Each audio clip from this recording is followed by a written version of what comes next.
So the talk of the town on Twitter since yesterday's game is whether or not Lance McCullers was tipping pitches, and I thought it'd be an interesting a good time to give a couple of rules of thumb about tipping pitches and typically what's happening when they are giving away something they're throwing. As someone who has caught themselves tipping almost probably around a half dozen times in his career and had to fix things, I think that I've gotten a pretty good strategy going. But one disclaimer, it's really not easy, or it's almost impossible to know if you actually were tipping when you make the change, unless the person who saw the tip tells you.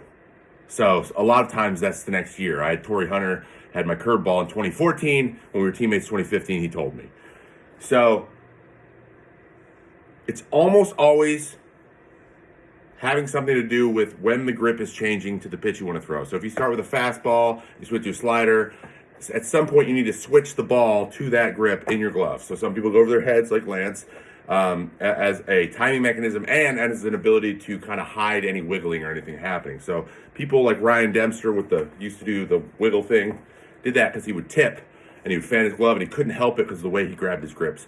So that's important to kind of know as a starting point. So what I do if I think I'm pitching or I'm tipping, I go look at when I'm getting the grip into my glove, and then I watch the video forward and watch the video go backwards and see if there's anything different from pitch to pitch either way. That's a good place to start to find ideas or get ideas on how some of these things could be changing.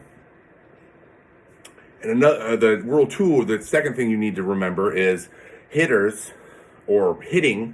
is a 2-step process as well. The way that you determine what pitch is coming and then adjust to the spin on that ball or to foul it off if you're wrong or whatever is at 2 points. It is hand position at the ball's release, and then on the way there, picking up spin and then adjusting. So guys who are thinking a fastball's coming and see a slider, guys who are really good at keeping their hands back and just fouling it off. Miggy Cabrera is a master at it and has been for a long time. Spoiling good pitches that they were beat on. That is kind of what most guys are doing to some extent. So you can't really move your eyes or focus on anything that is away from where the ball is when a guy's going through his motion. So there's a common theory out here that leg kick, the way the leg is coming up as you're going over the head or as you're coming up and about to deliver, the way the leg's coming up could be giving it away. Unfortunately, it's very hard to focus on how the leg looks and then pick up the ball again. So guys are usually tracking with the ball to try to get it at release. So in order for that to be the case, it has to be so egregious that you can see it kind of peripherally. There's some sort of color behind them, the base or something, and you're seeing way more of it sometimes and way less of it other times, and it's always on the same pitches. That would be a very, very egregious tip, but that is how you would use something that isn't very ball related.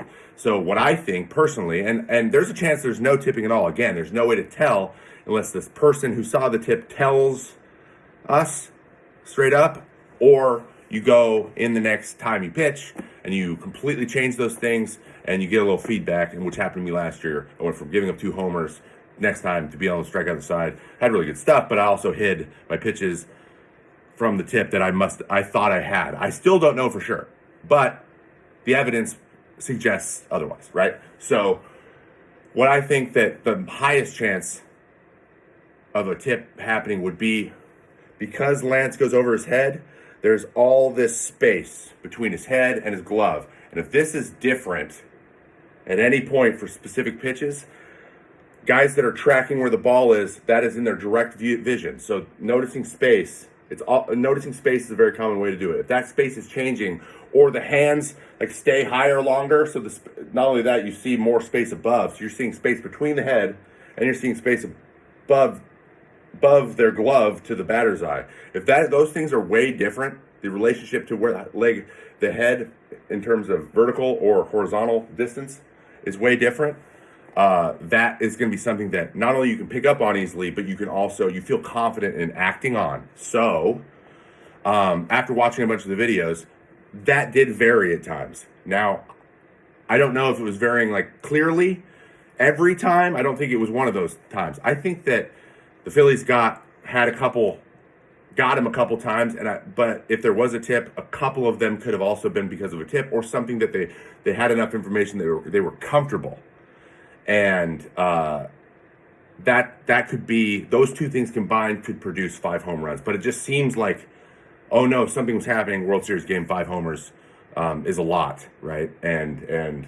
so that could be why this narrative or this thing is getting blown up. But those are the kind of the common things that can happen. Just a side note, a little PS. There's also a possibility that sequencing was pretty egregious. Like every single time he was in a certain count, he was deciding to go to one of two like a type of breaking ball, or he wasn't able to get ahead with his fastball. So when he does that, in the past, he tends to move towards using something specific, and they could have had that in the data too with a huge sample size where Bryce saw it, acted on it, and was like, I think he's going to do this today, and he's making this adjustment, and then Alec also went up there with that information, saw what he was going to see, and got it. Like, you don't get it every time either. You don't hit it for a homer every time you're right?